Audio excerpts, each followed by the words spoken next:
Wow. Sorry. Thank you. Thank you. Thank you. All right. It's, I'll be honest with you, I don't think the show's going to be as good as that. Like, I think I will let you guys down. Thank you guys so much. That was unbelievable. You guys are great. And it's just, I feel like we've peaked, so let's just get doing it, something. All right. I'm very excited to be here. My name is Nate. I'm married and stuff. This is what marriage feels like, by the way, what it feels like in here right now. It's just one person talking, and the other's like, I'm going to get out of here.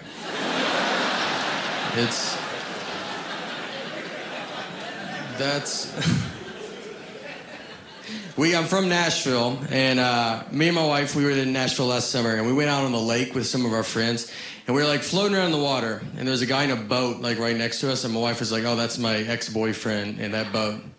Now, I didn't know who he was, so she didn't have to say that at all, She was just basically like, you having fun? Because I like to put a stop to that. And make you stare at this guy the rest of the day. So I'm like staring at him, and then I look at my wife, and she's staring at him, and I feel like she's staring at him to see what her life would be like if she didn't marry me. So I started staring at him because I was like, I'm gonna see what my life would be like if I didn't marry her, And we were putting so much pressure on this guy, and we stared at him for a while. He did nothing exciting at all. And, we looked back at each other and just realized, you know what, we don't have a boat. That's the only difference. My friends were like, you should have went and tried to fight him. Why didn't you go fight him? And I was like, well, I would have had to swim over to that fight. So I don't know how intimidating that is for a guy to see a head in a life jacket floating his way. And then I gotta get in the boat, Like, have you ever tried to climb into a boat from water? It's not aggressive. It takes an hour if no one is in the boat. Like, if he's in there, I'm never gonna get in. I would need his help. I'd be like, could you help me into this boat? I can't tell you why, but I really need in this boat. Me and my wife fight a lot, like normal, like normal fighting. It's easy to fight when you're married, I think. Marriage and prison are the two easiest places to start to fight. Everybody's really tense and on edge. No one remembers why they got there.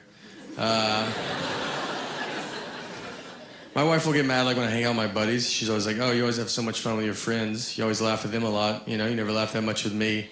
It's like, yeah, I hang out with professional comedians.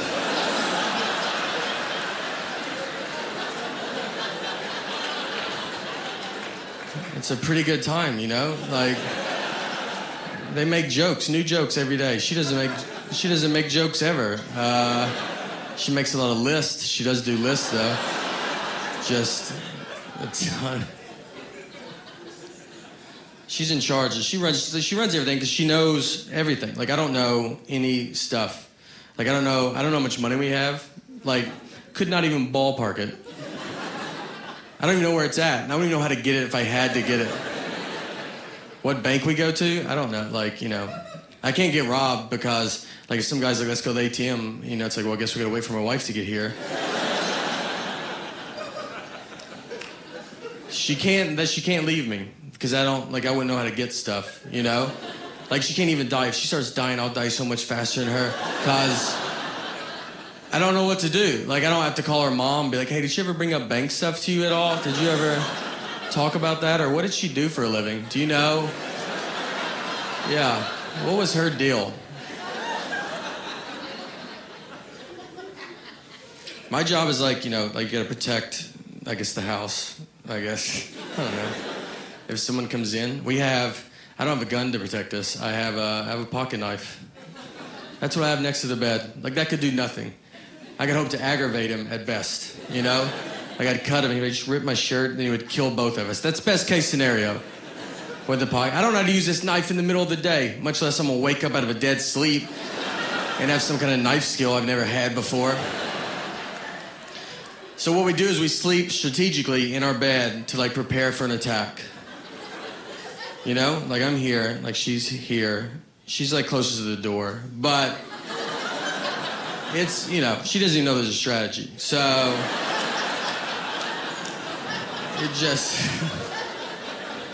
So the plan is like the guy's gonna come in, right? And she's gonna lunge at him. She'll lunge. She'll probably be like, oh, I felt like I got pushed. And I'm like, well, you don't know what lunging means.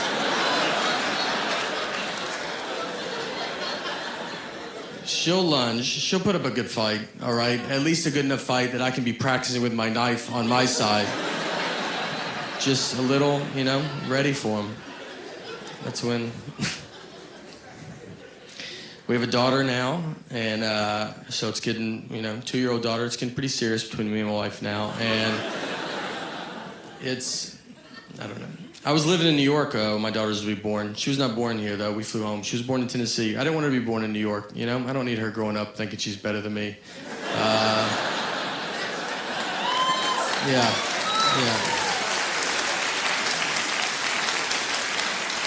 I was like, you start where we start, all right? No one gets a leg up in this family.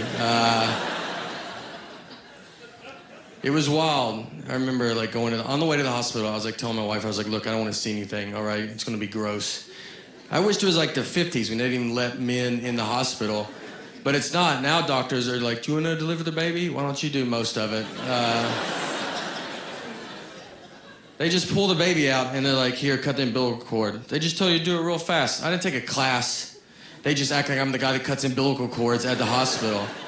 I almost cut the wrong part. Like, you know, I don't know what it is. And they're like, that's not right. I was like, well, why don't you do it? You did go to doctor school for this. Why am I doing minor surgery right now? I mean, is it cheaper? If it's not cheaper, I don't want to do it, all right? And then they just hand you your baby, and they're like, all right, I'll see it. Like, doctors are so unimpressed with birth. And they're like, good luck.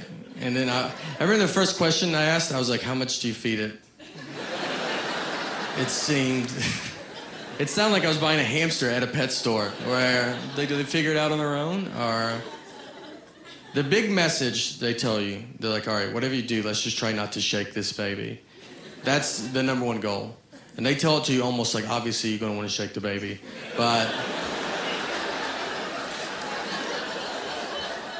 it would be just so awesome if you just did not shake this baby.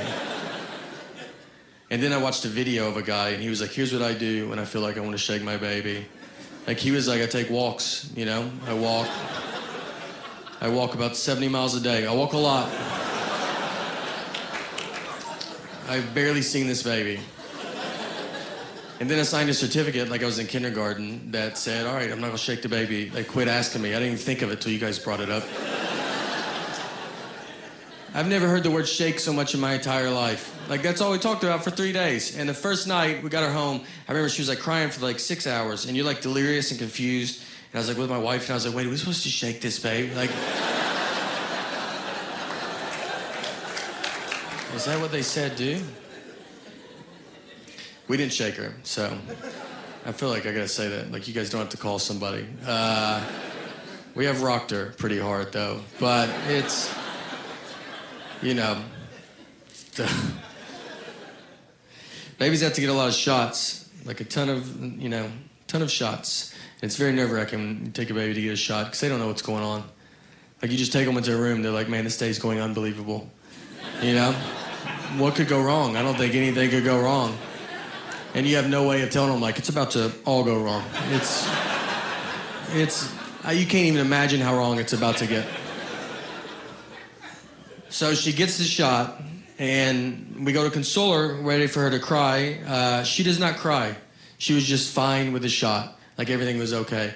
And I'm like, my wife was like, you know, like sitting there, she's like, wow, this is a sign of, like, bravery. It shows that she's going to be a powerful woman one day. And I was like, yes, it also could show she's going to be a psycho.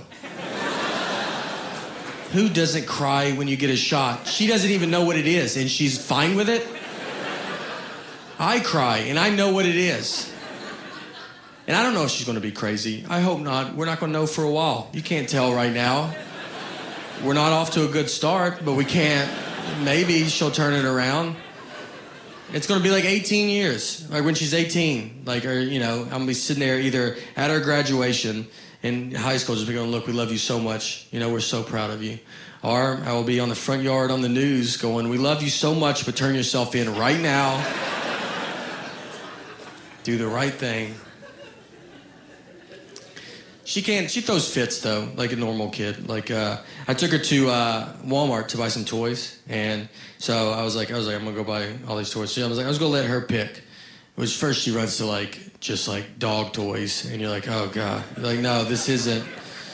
I got to, grab her and be like, people are looking. You're like, she's joking around. And you're like, I don't, You have a dog? We don't, but we might get one. Okay. So I get her, back to the human toys.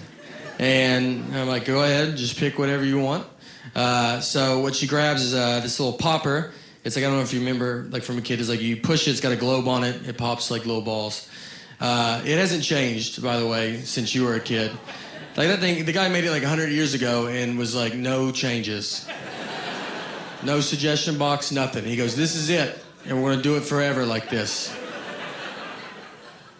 So she's grabbed it. She's pulling it all over the store. So I was like, all right, I got to get that. But I don't want that one. She's already used it. It feels used. I want a brand new one. So I grab a new one, and I pay for it. And then I go to switch with her because I'm like, all right, this shouldn't be a problem. And reasonable person sees it's the exact same thing. So will you just trade with me? And then we get in a huge, fight. A crazy fight between me and my dad, a 2-year-old girl. And, it's almost like we were trying to prove we belong in Walmart. And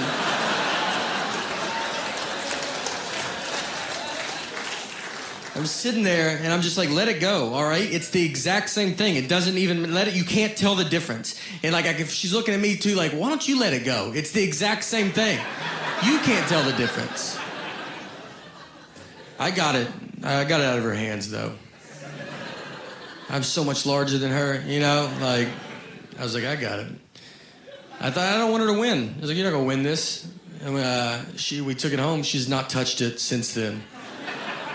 I don't even know who won. I thought I won. I've just bought something no one's using. It's our first kid. I don't know if we had a kid too late in life. Sometimes I wonder. I'm 35. I was 33 when she was born. And because you ever ask someone that has kids, you're like, when's the best time of your life? They will say before they have kids or after their kids move out. There's 20 years they don't mention, and that's when kids are in their house. So by the time my daughter moves out, I'll be 53. I'll be dead within hours. So I've just pushed it too far, I should have done it earlier. I watched that show Teen Mom, and I was like, man, those girls are